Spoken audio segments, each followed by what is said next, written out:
வணக்கம். நீங்களும் உங்கள் அன்பு குடும்பமும் எல்லா வளமும் பெற்று வாழ்க வளமுடன். நான் சத்யதேவ் ரோஷன் பேசுகிறேன். ஒவ்வொரு உயிரினத்துக்கும் ஒரு குறிப்பிட்ட அளவு தான் அதோட திறமையை வெளிப்படுத்த முடியும். அதுக்குன்னு அப்படிப்பட்ட ஒரு டிசைன் அமைக்கப்பட்டிருக்கும் இயற்கையிலேயே. உதாரணத்துக்கு குதிரைகளை எடுத்துக்கிட்டிங்கன்னா நல்லா வேகமாக ஓடும். ஆல்மோஸ்ட் எல்லா குதிரைகளுக்கும் அதே மாதிரியான திறமை தான் இருக்கும். ஓடுறதுல கொஞ்சம் வித்தியாசம் இருக்கும், அவ்வளோதான். இதே மாதிரி தான் ஒவ்வொரு உயிரினங்களுக்கும் ஒரு குறிப்பிட்ட திறமை மட்டும்தான் இருக்கும்.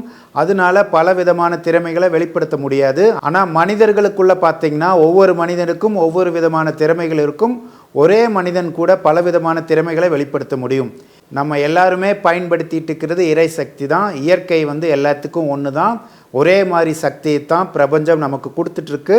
அந்த சக்தியை யார் பயன்படுத்திக்கிறாங்களோ அவங்க தான் வாழ்க்கையில் உயர்ந்த இடத்துக்கு போகிறாங்க. இதில் நல்லவன் கெட்டவன், அறிவாளி முட்டாள் அப்படின்னு எந்த பாகுபாடும் கிடையாது. யாரெல்லாம் சிந்திக்கிறாங்களோ செயல்படுறாங்களோ அவங்க எல்லாருமே பிரபஞ்ச சக்தியை பயன்படுத்தி தான் டெவலப் ஆகிட்டு இருக்காங்க. எனக்கு இதுதான் தெரியும், என்னால் இதுதான் செய்ய முடியும்னு சொல்லி நம்மளே ஒரு குறிப்பிட்ட வட்டத்துக்குள்ளே போட்டு அடைச்சிக்கிறோம். யாருனாலையும் எதை வேணால் செய்ய முடியும். எல்லாருமே பிரபஞ்ச சக்தி தான் பயன்படுத்திகிட்டு இருக்கிறோம். எல்லா உயிரினங்களும் வாழ்கிறதுக்கு தேவையான சக்தியை கொடுக்கறதும் அது இயங்கிறதுக்கு தேவையான சக்தியை கொடுக்கறதும் எல்லாமே இறை சக்தி தான். அந்த இறை சக்தி இல்லாத இடமே கிடையாது. உதாரணத்துக்கு நீங்கள் சாப்பிட்றீங்க, சாப்பாடு எடுத்து வாயில் போடுறீங்க, அவ்வளோதான், உங்கள் வேலை முடிஞ்சுது.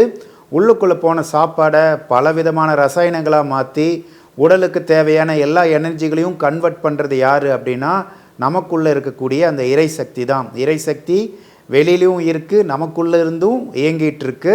அந்த இறை சக்தியை உணர ஆரம்பிச்சிட்டிங்கன்னா உங்களால் எது வேணால் செய்ய முடியும். நீங்கள் எதுவும் செய்கிறதில்ல, எல்லாமே இறை சக்தி தான் செய்யுது அப்படிங்கிறத எப்போ உணர்றீங்களோ அப்போ உங்களுக்குள்ள ஒரு பெரிய மாற்றம் நடக்கும். முதல்ல இறைவன் நமக்குள்ளே தான் இருக்கார், நம்மளை இயக்கிட்டு இருக்கிறதும் அவர் தான் அப்படிங்கிறத நம்ம உணரணும். அதுக்கான சில பயிற்சிகளை சொல்கிறேன். அந்த பயிற்சிகளை தொடர்ந்து செஞ்சுட்டு வந்தீங்கன்னா உங்களுக்குள்ள பெரிய மாற்றங்கள் ஏற்படும். நீங்கள் காலையில் குளிக்கும்போது தலையில் தண்ணி ஊற்றும் போது உங்களுக்குள்ளே இருக்கக்கூடிய இறைவனுக்கு நீங்கள் அபிஷேகம் பண்ணுற மாதிரி மனசுக்குள்ளே ஆத்மார்த்தமாக நினச்சிக்கிட்டு நீங்கள் தண்ணியை எடுத்து உங்கள் மேலே ஊற்றுங்க. இது மாதிரி 9 முறை ஊற்றுங்க. ஒவ்வொரு தடவை ஊற்றும் போதும் உங்களுக்குள்ளே இருக்கக்கூடிய இறைவனை மனசார நினச்சிக்கோங்க. நல்ல பக்தியோட உணர்வு பூர்வமாக நீங்கள் ஒவ்வொரு தடவையும் இந்த மாதிரி ஊற்றுங்க. நீங்கள் அந்த மாதிரி 9 முறை ஊற்றுனதுக்கப்புறம் உங்களுக்குள்ளேயே ஒரு பெரிய மாற்றம் உடனடியாக நடக்க ஆரம்பிக்கும். நீங்கள் தினமும் தலைக்கு குளிக்காட்டி உடம்புக்கு ஊற்றும் போது கூட நீங்கள் அந்த மாதிரி நினச்சிக்கலாம். நீங்கள் முதல் தண்ணி காலையில் குடிக்கும்போது உங்களுக்குள்ளே இருக்கக்கூடிய இறைவனை உணர்வுபூர்வமாக மனசில் நினச்சிக்கிட்டு முதல் குடிக்கிற தண்ணியை இறைவனுக்கு அர்ப்பணிங்க. இந்த மாதிரி ஒரு 3 தடவை நீங்கள் தண்ணி குடிங்க. நீங்கள் காலையில் சாப்பிடும்போது முதல் 3 முறை நீங்கள் சாப்பாட்டை வாய்க்குள்ளே போடும்போதும் உங்களுக்குள்ளே இருக்கக்கூடிய இறைவனை உணர்வுபூர்வமாக நினச்சிக்கிட்டு இறைவனுக்கு அந்த உணவை படைக்கிற மாதிரி நினச்சிக்கிட்டு சாப்பிடுங்க.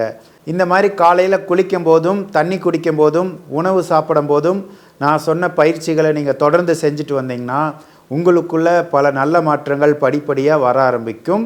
நீங்களும் உங்கள் அன்பு குடும்பமும் எல்லா வளமும் பெற்று வாழ்க வளமுடன்.